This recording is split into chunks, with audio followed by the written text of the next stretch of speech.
নমস্কার, সোমালিয়াস ক্রিয়েশনে আপনাদের সবাইকে স্বাগত জানাই। আজকে আমি আপনাদের সাথে শেয়ার করব অপূর্ব স্বাদের কলমি শাকের একটি রেসিপি। আসুন আমি কিভাবে বানিয়েছি আপনাদের দেখাই। এর জন্য আমি কলমি শাকগুলোকে খুব ভালো করে ধুয়ে পরিষ্কার করে আমি কুচিয়ে রেখে দিয়েছি। আর ফোড়নের জন্য নিয়েছি অল্প কালো জিরে, একটা তেজপাতা, একটা শুকনো লঙ্কা আর কয়েক কোয়া রসুন আমি কুচি করে কেটে রেখেছি। আর নিয়েছি একটা মিডিয়াম সাইজের আলু ছোট করে কেটে রেখেছি আর একটা বড় পেঁয়াজ। এবার কড়াইতে আমি সর্ষের তেল দিয়ে দিয়েছি। এবার তেলের মধ্যে এক মুঠ চীনাবাদাম আমি ভেজে নিচ্ছি। হালকা করে ভেজে আমি বাদামগুলো তুলে রেখে দিলাম।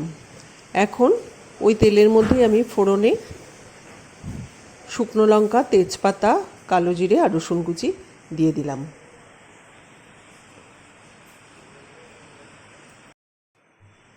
হালকা ফ্রাই করে এগুলো এবার এর মধ্যে দিয়ে দিচ্ছি পেঁয়াজ কুচিগুলো। পেঁয়াজ কুচিটাও আমি হালকাভাবে একটু নাড়াচাড়া করে নেব। তারপর এর মধ্যে দিয়ে দেব ছোট ছোট করে টুকরো করে কেটে রাখা আলু। আলুটা দিয়ে ভালো করে আমি একসাথে ভেজে নিচ্ছি। এখন এর মধ্যে আমি নুন দিয়ে দিলাম আর দিয়ে দিলাম হলুদ গুঁড়ো। এগুলো দিয়ে আবারও আমি সব কিছুর সাথে একসাথে মিশিয়ে নিচ্ছি। একটা লঙ্কা দিয়ে দিলাম। ঝালটা আপনারা যে যেরকম খান সেই বুঝে দেবেন। কিছুক্ষণের জন্য আমি চাপা দিয়ে রেখেছিলাম আলুগুলো সিদ্ধ হওয়ার জন্য। আলুগুলো পুরোপুরি সিদ্ধ হয়নি, কিছুটা সিদ্ধ হয়েছে। এই অবস্থায় আমি এবার এই কলমি শাকটা দিয়ে দিচ্ছি এর মধ্যে, কারণ শাকের থেকে প্রচুর জল বেরোবে। সেই জলেই কিন্তু শাকও সিদ্ধ হবে, আলুও সিদ্ধ হয়ে যাবে। এই কলমি শাকে কিন্তু vitamin A, vitamin C, iron এবং ফাইবার আছে প্রচুর পরিমাণে, যেটা কিন্তু আমাদের স্বাস্থ্যের জন্য ভীষণই উপকারী। শাকটা দিয়ে নাড়াচাড়া করে কিছুক্ষণ তারপর আমি ঢেকে রাখছি। কিছুক্ষণের জন্য ঢেকে দিচ্ছি। এখন দেখাচ্ছি আমি 5 মিনিট বাদে। ঢাকাটা খুলে দেখুন শাকটা কতটা মজে গেছে, জলটাও কিন্তু টেনে গেছে, শাকটাও কিন্তু মোটামুটি সিদ্ধ হয়ে এসেছে। বাকি যেটুকু জল আছে সেটুকু আমি একটু টানিয়ে নিচ্ছি।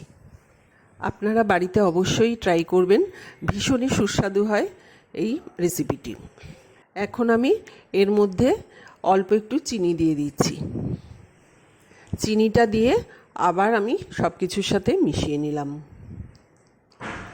আপনারা লাঞ্চের সময় পুরো ভাত কিন্তু এই কলমি শাক দিয়েই খেয়ে নিতে পারবেন, এতটাই সুস্বাদু হয় খেতে। দেখুন আমার শাকটা কিন্তু হয়ে গেছে, জলটাও টেনে গেছে এবং শাকটাও নরম হয়ে গেছে। এবার আমি ওই বাদাম ভেজে রেখেছিলাম, চিনে বাদাম, সেই বাদামগুলো ওপরে ছড়িয়ে দিলাম। এবার ওপর থেকে আমি কাঁচা পোস্ত ছড়িয়ে দিচ্ছি। কাঁচা পোস্ত ছড়িয়ে দিয়ে আমি এবার কলমি শাকটা নামিয়ে নেব। আমার এই রেসিপিটি ভালো লাগলে অবশ্যই একটা লাইক ও শেয়ার করতে ভুলবেন না। আর আমার চ্যানেল সোমালিয়াস ক্রিয়েশনকে সাবস্ক্রাইব করার জন্য অনুরোধ রইল। আমার কলমি শাক কিন্তু হয়ে গেছে, দেখুন। আপনারা অবশ্যই এভাবে করে দেখবেন, খেতে কিন্তু অসাধারণ হয়। আপনারা সবাই ভালো থাকবেন, সুস্থ থাকবেন। আবার অন্য দিন চলে আসব অন্য একটি রেসিপি নিয়ে। নমস্কার।